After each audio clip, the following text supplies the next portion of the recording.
Ladies and gentlemen, it is that time of year again, where I discuss every single major roller coaster making its grand debut next season. While 2024 was a bit of a downer, it seems as though 2025 will be much better. So much so that I genuinely believe it could be the best individual year for new roller coasters ever. As I run through what we have to look forward to in the months to come, I think you might just agree.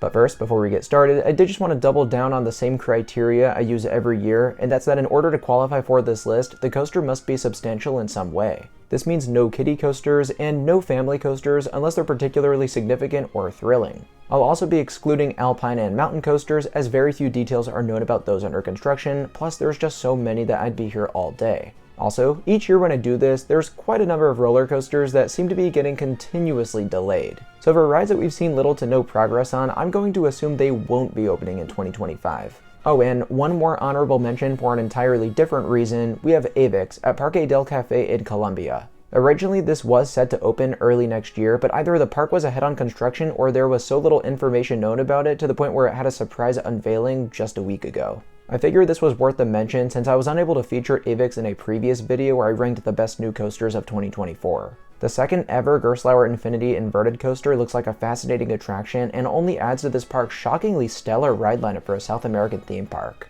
Alright, now that we have all that out the way, let's go ahead and get this party started. I'll be going A to Z by each ride's name, however when I reach a park which has multiple roller coasters scheduled for a 2025 opening, I'll be focusing on such. For those whose names have yet to be revealed, I'll be taking a look at the end of the video. Let me know in the comments if there's anything I may have missed, and without further ado, this is every new major roller coaster opening in 2025. We'll begin with a group of 8 coasters at what is actually a brand new theme park set to open next year, and that's Six Flags Qiddiya in Riyadh, Saudi Arabia. Adrenaline is a fully built Vekoma family inverted coaster, and interesting about this one is it will be a fully original layout. That's unlike almost all of this model line, so I'm curious to see what elements this features and if the park tosses in some theming as well. Colossus is one of my most anticipated rides in the park, a Great Coasters International hybrid coaster. While most of the track here will be built from wood, portions will utilize the company's innovative steel rails known as Titan Track, and Colossus will also run with their new Infinity Flyer trains, capable of tighter, more intense maneuvers. I suspect this will feature loads of airtime and could be one of the best rides to open in 2025.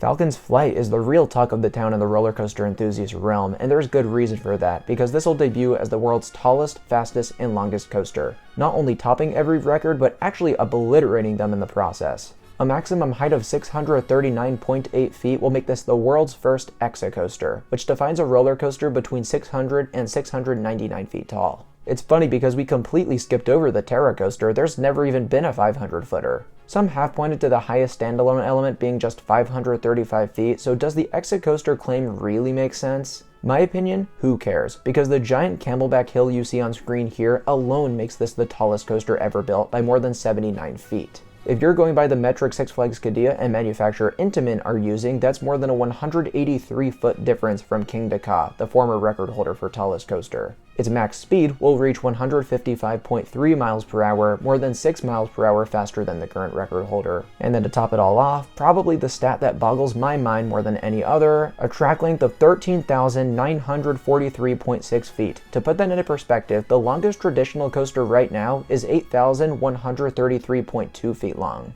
That's not too far off from being twice as much track. As of this video's recording, every single piece of track has been put in place and pull-through tests are being performed, so all eyes are on Falcon's Flight to take the amusement industry by storm next year. Iron Rattler is a hyper tilt coaster that I believe will take silver in this park. I'm mind blown that so few people seem to be talking about this one because I think it alone features one of the most complete layouts ever devised. Its manufacturer is currently building several tilt coasters as of now, which is a model that fascinates me because the highest track segment will literally be able to seesaw 90 degrees and connect to a vertical drop. In this case, you'll be falling 200 feet to the ground and afterwards will perform all sorts of intense airtime hills and inversions. The Dutch company building this ride, Vekoma, is on a roll, as you'll see with several coasters on this list, but of them, Iron Rattler might just be the craziest one. Sawmill Falls is a mock rides water coaster that'll be the longest of its kind built at more than 2,500 feet in track length. Definitely one of the more family-friendly rides in the park, but I still think it'll be great.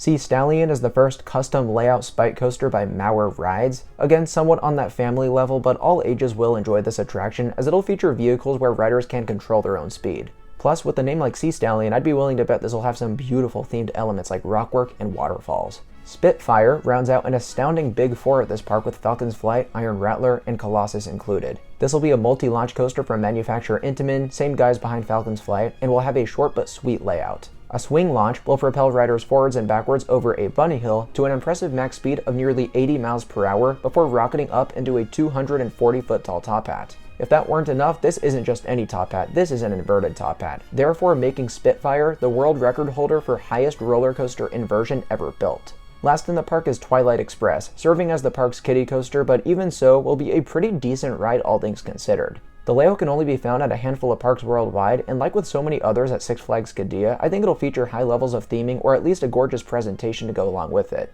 At last we can finally move on from Six Flags Qiddiya, but believe me when I say I am incredibly fascinated to see the final result of this project and hope it has a successful opening year in 2025. Alpine Fury at Canada's Wonderland is quite possibly my most anticipated new coaster in North America next year, solely due to how unique it is on a scale this large. Premier Rides will be taking on this layout, which will feature 9 inversions, more than any other coaster on the continent. It'll also fill a much needed gap in the coaster collection at Canada's Wonderland, and that's a high-intensity launch coaster. Not only that, but Alpine Fury will break records for the tallest, fastest, and longest launch coaster in Canada, so it's an exciting time for our neighbors to the north. Antares at Connieland in Switzerland is the newest installation of Ride Engineer Switzerland's rollerball product. This is an incredibly peculiar design that acts as a fourth dimension coaster where vehicles rotate freely, however these are also pretty tame, so don't expect to go upside down or anything like that. This will be the large park model, only the third one ever built, and will give Connieland a decent family coaster, which is absolutely the biggest gap in their lineup. Aquila at Mandoria in Poland is also one I'm really looking forward to. This indoor theme park located in the center of the country is soon going to be debuting a new signature attraction, a Vekoma family launch coaster. Part of this fully original layout will be situated in its own independent castle-esque building and will wrap around the perimeter of it numerous times. It's only the third ride of its kind to open worldwide, and as a fan of previous installations like Big Bear Mountain at Dollywood, I can't wait to hear reviews from this one. Beach Rescue Racer at SeaWorld San Antonio in Texas is flying way under the radar, especially for an American installation. However, I think it'll be pretty dang fun, seeing as it's Zeror's first ever Discovery launch coaster. This will be a tame family attraction, which I'd expect to have some good stylization and theming to go along with it. It seems as though this is a replacement for the kiddie coaster they just tore out, but in my opinion this looks a hell of a lot better than your average kiddie coaster. Big Bad Wolf, The Wolf's Revenge at Virginia's Busch Gardens Williamsburg is another family coaster addition to add to their already expansive ride lineup. While I would have preferred that they went all out on a more thrilling attraction due to it being their 50th year anniversary, this will still be a high quality attraction. 2 lift hills, 2,500 feet of track length, and if all goes according to plan, they'll theme it just as well as the former Big Bad Wolf, which this coaster pays homage to. Legoland Shanghai is one of 2 LEGO-themed parks currently under construction, and at this particular location, 3 roller coasters will be built. The one I'm most looking forward to is Big Lego Coaster, which funnily enough is also a family inverted coaster from B&M. I think it's great that Merlin Entertainment is starting to invest in these larger than average, more innovative family thrill coasters to Legoland parks. Dragon will also be on the same intensity level, your typical Zero Force 5, which you see at several of its sister parks. Expect a heavily themed dark ride portion prior to a sizable layout consisting of twists and turns. Lastly, there will be a Zamperla family gravity coaster, likely to have the Dragon's Apprentice theme like at other Legoland parks. Potts Park, a family theme park in Germany, will open Praz and Saz, which will most likely be a new signature ride for them. Art Engineering has been killing it with their family launch coasters as of late, and this one looks like it'll be no different. Plus, with a spike of some kind, this will give riders an extra sense of thrill with a bit of a backward section too. Shitato Automatics at Parc Asterix in France will be the newest Gerstlauer spinning coaster and will most likely feature an innovative layout with exceptional theming. Literally everything this park does nowadays is awesome, so I have little doubt this will disappoint. And I haven't heard much about it too, so I'm curious as to what the layout looks like. Circuit Breaker at Codaland in Texas is one that I cannot wait to experience here in the States. This will most likely be the first modern tilt coaster from Vekoma to open worldwide, at worst second. But I'm a massive fan of this layout, which has a lot more to it than just the tilt gimmick. There's also a non-inverting top hat, 2 rapid-fire rolls, and a handful of sharp airtime hills. Where it lacks in length, it'll more than make up for by kicking ass the whole way through. In the same park is the long-delayed Palindrome, a Gerstlauer Infinity coaster which will utilize a unique bunny hill spike element to send riders in reverse. It's a lot like Circuit Breaker in that it's definitely on the shorter side, but each and every single element looks like it'll hit. Texan coaster enthusiasts have a lot to look forward to going into 2025. Six Flags Qiddiya isn't the only new major theme park we'll see open next year. Arguably even more anticipated is Universal's Epic Universe, the company's third gate theme park in Orlando, Florida.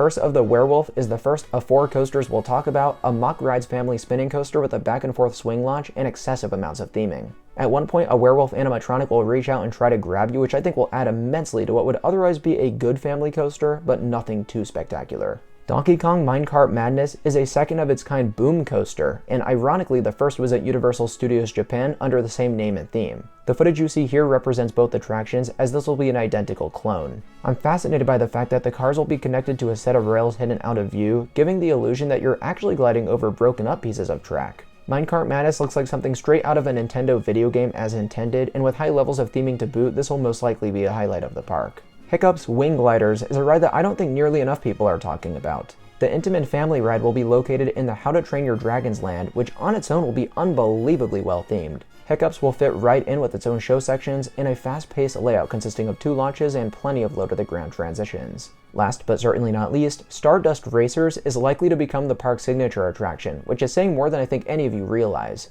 Built by Mock Rides, the dueling coaster will feature 2 tracks with similar but different layouts. There will be a lot of crazy interactions between riders as you cross over and under each other. And in terms of elements, you've got giant airtime hills, unique inversions, little bunny hops, and likely an impressive attention to detail too. Stardust Racers will have it all. Don't be surprised if this is one of the new best roller coasters in Florida. Moving on now, Fire Runner at Iowa's Lost Island will be this brand new theme park's first ride investment since opening. The Rocky Mountain Construction Raptor model will deliver a fast-paced ride experience of swift airtime pops and 3 inversions. I'm incredibly glad to see the park take a risk with an addition like Fire Runner, and I think it'll pay off, since it'll most definitely be their new best attraction. After a year of delays, and perhaps the worst anniversary year we've ever seen at a theme park, New Jersey's Six Flags Great Adventure will finally debut Flash Vertical Velocity. This will be the first Vekoma Super Boomerang coaster in North America, and only the second one worldwide. I suspect it'll be incredibly smooth, sending riders through a whole bunch of launches, 2 inversions, and almost all of its track forwards and backwards.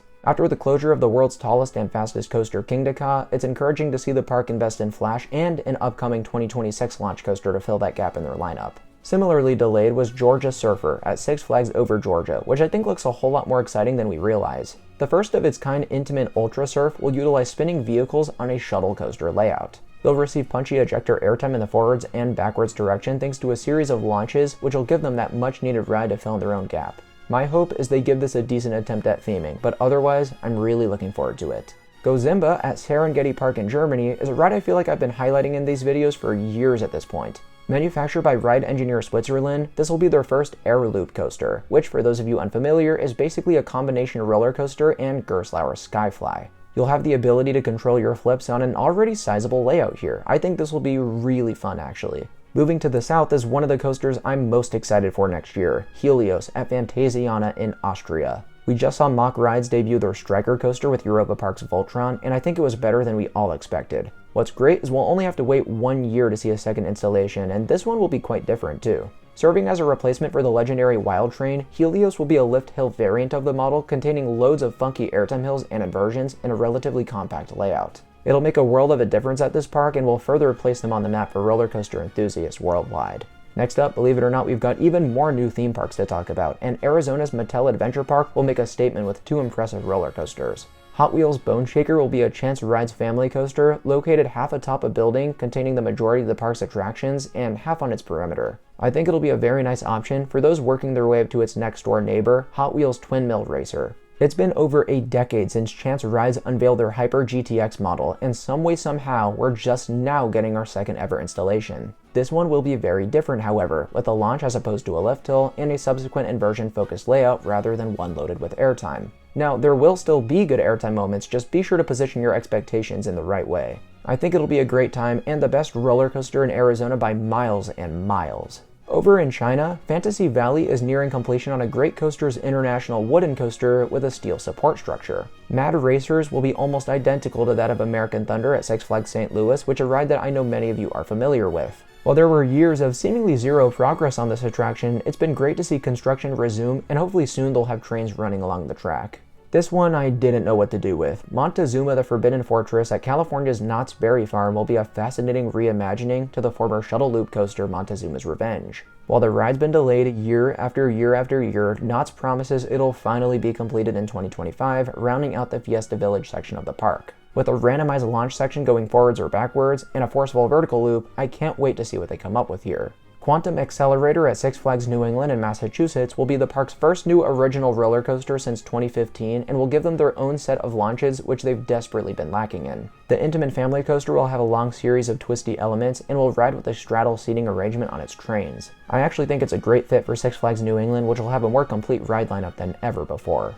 Rapterra at Virginia's King's Dominion is the long-awaited replacement for the former Volcano the Blast coaster, which closed in 2018. While I wish it didn't take so long, I do suspect that Rapterra will be of similar quality, with it breaking records as the tallest and longest launched wing coaster. I'm a big fan of the layout, and I think with some theming efforts, this could be an easy top 3 ride in the park. While I don't have tons of faith this will open in 2025, Missouri's Oasis at Lakeport is currently set to debut next year with 2 strong family coasters. One of those is Shootout, a Vekoma Family Boomerang, and the other is a yet-to-be-named Vekoma Family Inverted Coaster. There is an inherent flaw with this park, seeing as they have no high-thrill coasters, though I am looking forward to it otherwise. Cedar Point in Ohio is having possibly their biggest year ever in 2025, with a reopening of Top Thrill 2 and a separate coaster edition consisting of Siren's Curse, which I think will be amazing. This is the final Vekoma tilt coaster we'll be talking about, and it's most similar in size to the aforementioned Circuit Breaker. The tilt gimmick will be different from any other element in the park, and with a strong series of elements thereafter, I have no doubt this will be a new top-tier attraction at Cedar Point.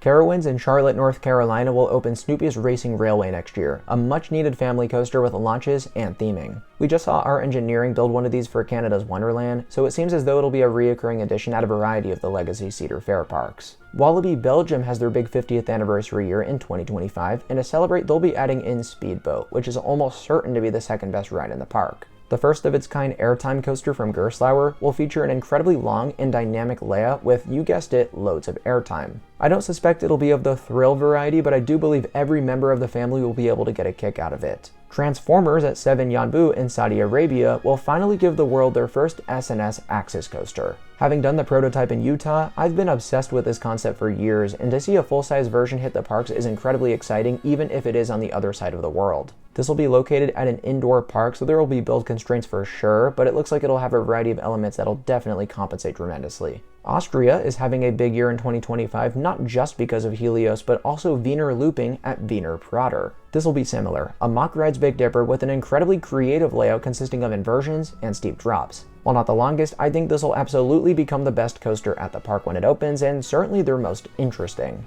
Wild Buffalo at Mare de Sable in France is a ride that I've heard a grand total of 0 people talk about, which is why I was surprised to see it come up when researching for this video. The new GCI wooden coaster will be a family thrill experience, so nothing too intense, but it is important considering it'll give coaster enthusiasts a reason to visit this park. Even cooler is it's just 5 miles down the road from Parc Asterix, who themselves is receiving a new roller coaster, so I might just have to get back to Paris soon. Wrath of Rakshasa at Six Flags Great America in Illinois is a large-scale dive coaster from manufacturer B&M. I'm very impressed by the layout of this one, considering it's got a new steepest drop of any dive coaster at 96 degrees and a brilliant sequence of 5 inversions. My only concern is whether or not it'll deliver a smooth ride experience, but giving it the benefit of the doubt, I think it'll absolutely be one of the best coasters at Six Flags Great America. Yeti Trek at Santa's Village in Canada has definitely flown under the radar, but it's a big deal for coaster enthusiasts in that country, given the fact that Canada's Wonderland was really all there was to Ontario before Yeti Trek was announced. By no means will it be particularly intense. This is a Vekoma family coaster after all, but with a fully unique layout and nice theming, I'd be willing to bet it'll be worth the trek out to this park, pun intended.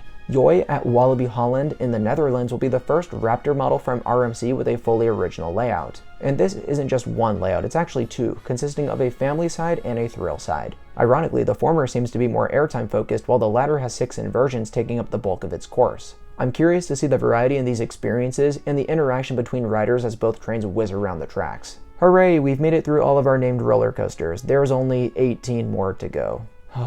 Legoland Sichuan is the other Lego park currently being built in China, and you can expect 4 unique coasters here. The 3 I'd like to address are A, an unknown family launch coaster of some kind, B, a family coaster most likely to fit the traditional dragon theme, and C, most excitingly, a B&M family inverted coaster. It's currently unknown whether this will feature an identical layout to the one going to Legoland Shanghai, but regardless, it'll be a great fit here. I'll tell you, I didn't have India receiving a B&M inverted coaster on my bingo card for next year, even if it is a relocated Batman clone. Regardless, this new ride at Wonderla Amusement Park might instantly become the single best roller coaster in the country. These things are a bit short, but smooth and incredibly intense from start to finish. Michael in France, a park that I previously had never heard of, released this teaser on their social medias, and judging by this alone, we can assume they'll be getting a Gerstlauer Eurofighter coaster. These tend to deliver extremely short but high quality layouts in a small footprint, pretty much guaranteed to be their new standout attraction. Jardin d'Acclimatation in France has been hard at work on their most exciting coaster project yet, a Gerstlauer family coaster with a unique turntable element.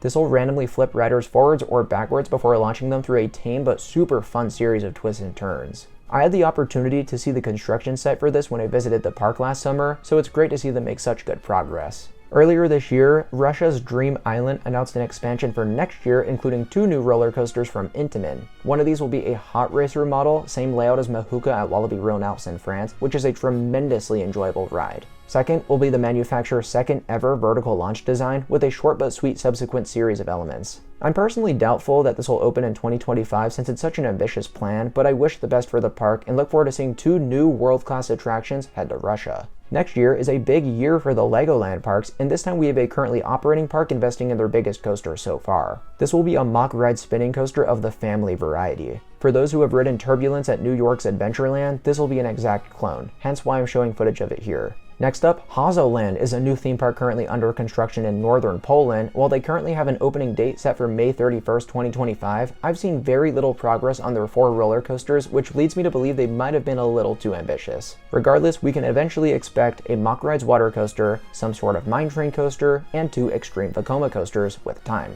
The former will be a first-of-its-kind Ghost Rider model with an unbelievable sequence of elements consisting of launches, inversions, and all sorts of fun stuff. Then we can see, judging by this concept art here, that there is most likely going to be a suspended thrill coaster as well. Whether this will be a custom layout or a clone of one of the 2 in operation is unknown, but either way, it rounds out a spectacular little coaster lineup for Hazoland. One of the most interesting stories as of recent is a prototype from PAX, who seemingly came back from the dead to build this weird 4th dimension shuttle boomerang coaster for a park in Kyrgyzstan. Obviously, it's not a ride any of us will ever experience considering it's in a remote Central Asian country with nothing else of the theme park variety, but still interesting and random seeing this fully built and ready for test runs. Steel Pier in New Jersey promises a premiere ride Skyrocket 2 in 2025, a popular clone coaster model with 3 intense launches, an iconic inversion at the top, and a forceful non-inverting loop. Short but sweet, and with a location atop a literal boardwalk, this will be completely surreal to experience. We'll wrap things up with 3 Vekoma coasters going to China, which we've heard little to nothing about. There's a Vekoma Space Warp going to Oriental Heritage Zhangzhou, that's a clone of Formula at Poland's Energylandia, super fun ride. And then we've got 2 Vekoma Top Guns at Fantawild Yingzhou and Fantawild Kunming. There's now 4 of these operating all throughout the country, and with 2 more on the way, it seems this layout has done great things for its respective parks.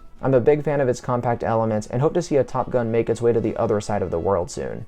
Wait, we're done. That's it. At the time I'm finishing this video script, it is nearly 1 in the morning on Saturday, December 21st, and I am exhausted. This has already been such a grind, and I'm sure researching and editing almost nonstop these next few days will be no different. Being completely honest with you guys, the off-season is tough on smaller YouTubers like myself, both in terms of views and revenue, so it's imperative that big video projects like this outperform the algorithm. You can help make that a reality by leaving a like on this video, and if you really enjoyed it, don't forget to subscribe for more content like this in the future. If you're looking for other ways to support me, I've also got a merchandise store, which you can find down below, where you can pick up a Coaster Dash t-shirt, hoodie, crew neck, you name it. I've also got a few other channels, namely Travel Dash, which I've dedicated so much time and effort into these past few years, and Dashcast, which is my new theme park focused podcast. Links to both can be found in the video description below. Thank you so much for watching, and I'll see you all in the next one. Bye guys.